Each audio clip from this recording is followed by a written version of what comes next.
We'll get to a college football conversation with the man who writes for Fox Sports National. He is a man who is all over college football as an analyst, and he joins us here in the locker room. RJ Young joins us here via the Hobson and Hobson Newsmaker line. RJ, thank you for your time this morning here in the locker room. I appreciate you guys having me. Let's go.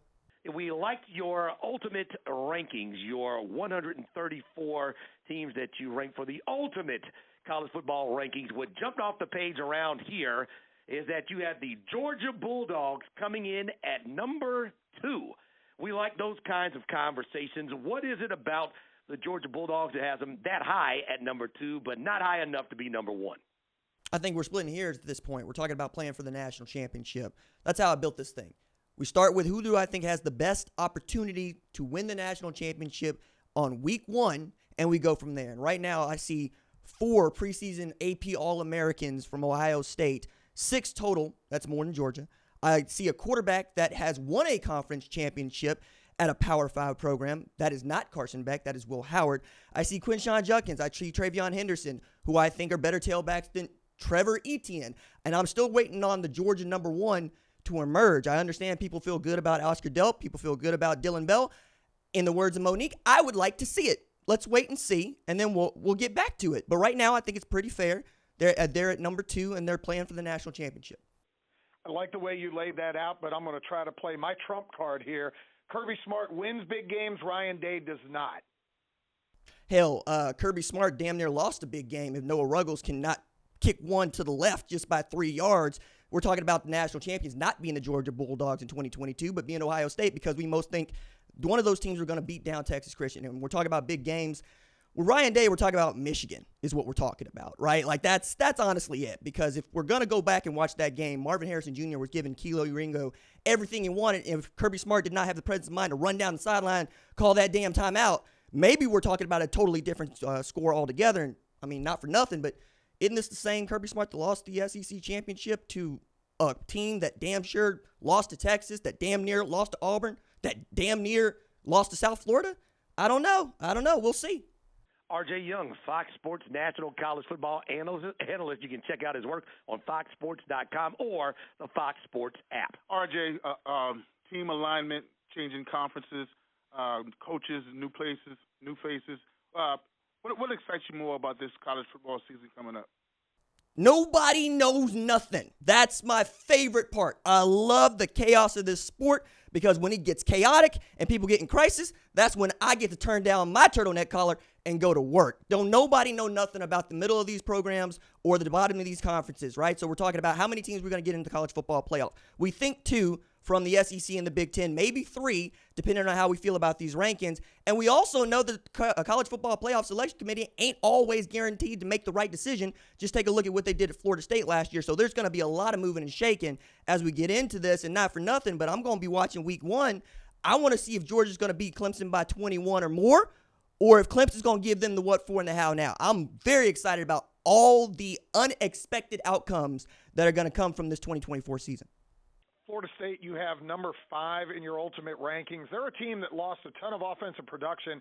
We've been talking about them as they get ready to play Georgia Tech coming up on Saturday. Do you feel that DJU and some of the guys that they're bringing in, Roydell Williams and others, are just going to fill in seamlessly from what was a really good team a year ago? I don't know about seamlessly, but DJ Uiagalelei was the number 2 player in the entire country when he came out in 2020. That was right behind Bryce Young, who was giving everybody the business and won the Heisman Trophy at Alabama. He's playing in the NFL right now for the Carolina Panthers. I think he has that sort of talent. Is it going to show up this weekend? Maybe not. This is also a guy that has not lived up to that 5-star billing. If we're being real kind about it, we're going to say, hey, he needs a little bit of time, but he ain't led nobody to no conference championship. I also think that it's not really about whether or not these guys are going to gel right now. It's about whether or not they're going to be gelled by the time they got to play Notre Dame on November 9th. And then Mike Norvell, who's doing the Lane Kiffin, going into the portal, getting out who he wants. That dude basically raided Alabama's roster. We're talking about Terrence Ferguson. We're talking about Malik Benson. We're talking about Roydell Williams. We're talking about dudes. And on the other side, Patrick Payton is a name that most people are going to get to know his household. And Fentrell Cypress, I think, is one of the better defense backs in all of college football. And Pat Surtain is coaching him. So I think they're going to be fine. In addition to, they're aggrieved. They're pissed. They're mad. They want to leave the ACC. They feel like the College Football Playoff Selection Committee snubbed them, and they did. I am equally balanced with a chip on both shoulders, so I'm going to throw my lot in with Florida State Chippy Seminoles. R.J. Young, Fox Sports national college football analyst. He joins us here in the locker room via the Hobson and Hobson Newsmaker line. You can check him out on foxsports.com or the Fox Sports app. NCAA is moving to a 12-team playoff, and so more teams get in, obviously. But what coach is on the hot seat, in your opinion, if they don't make the 12-team playoff? If they don't make the 12-team Ohio State, well, hell, we're going to be honest about this. Ryan Day went all in on the transfer portal, and they spent all sorts of money on this team, and he brought in Chip Kelly to run the offense so he can handle more of the head coaching duties day to day. He was able to keep Jim Knowles, able to add Carlos Lachlan, who's my favorite new running backs coach, who's from around the way. They got to make the playoff. They have to, right? And more than that, they got to beat Michigan, and they got to make the playoff. I don't even think they cared much to win the Big Ten championship. I think it's a nice to have for them right now. But if you don't beat Michigan and you don't make the college football playoff, they're going to get him up out of there quicker than you can say scatter. What do you think about Georgia Tech and Haynes King? Georgia Tech started off 2-3, but then they finished off winning 5 of their last 8. And Haynes King, one of the many starting, returning quarterbacks in the ACC, has a great opportunity to shock a lot of people and a lot of defenses.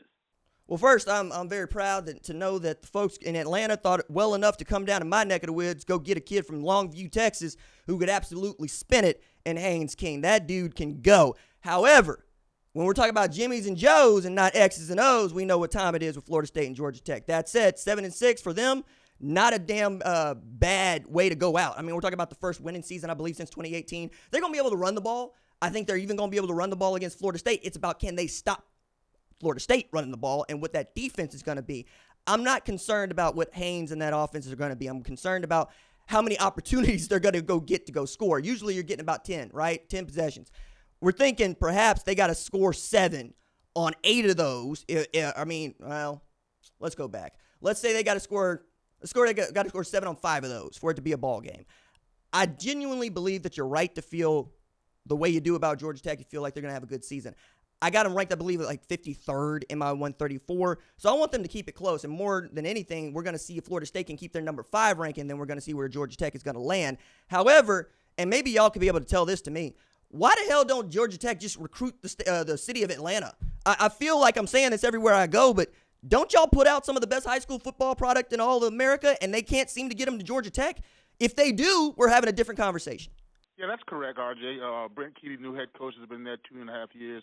He's going to correct that, or he's correcting that now, beating Coach Kirby Smart and some of those guys with the top prospects in Georgia. I'm glad to hear it because I can't stand another Cam Newton leaving the state. Like, that's asinine to me. And lastly, wrap it up with R.J. Young, Fox Sports national college football analyst. Somebody to go against the grain of your list. You say Ohio State is number 1 with the chance from start to finish to win the title. Is there a team that is maybe lower in the college football playoff world, maybe an LSU, maybe a Penn State, maybe an Ole Miss that could shock everybody because they aren't in somebody's top 4 or top 2? Oklahoma. Now, look, I'm biased over there. I'm from the state of Oklahoma, went to school at Oklahoma. That's a squad for me. However, the way that folks have been talking about Oklahoma in the SEC is starting to make my skin crawl. It's less that the SEC got to play Oklahoma, and it's more like the Oklahoma got to play the SEC. I'm like, oh, no. Y'all are locked in here with us now. It's one of these where I'm trying to figure out where the disconnect is here because last time I checked, Oklahoma beat Auburn in the 2016 Sugar Bowl. They beat Tennessee at Neyland. They beat Alabama when Nick Saban was there in Sugar Bowl 2013. We're talking about a perennial winner. We're talking about coming off of 10 wins. And we're looking at the schedule. They ain't do us no favors, right? They gave Texas Vanderbilt because they know they need the help. They're letting Georgia travel to Texas. We get Bama, Tennessee, South Carolina, Ole Miss, LSU, Missouri. They run through that schedule, and they come out with 1 loss or fewer. We're talking about a team that makes the playoff. They make the playoff. We're in the tournament. We got a shot. I think if you're looking at somebody that you would expect to be in the college football playoff that knows how to act to get there, we'll talk about playing there, and we got some history there with the Georgia Bulldogs and squib kicking up 17. I will never get over that. However, to answer your question, I believe Oklahoma should be the pick that everybody's making to make the college football playoff if they want to look outside that top 10. That was a bunch of information. It was informative and entertaining, and we're not asking you. We're telling you, you're going to have to return to the locker room. We thank you for your time, R.J. Young. I appreciate y'all. Y'all have a good day.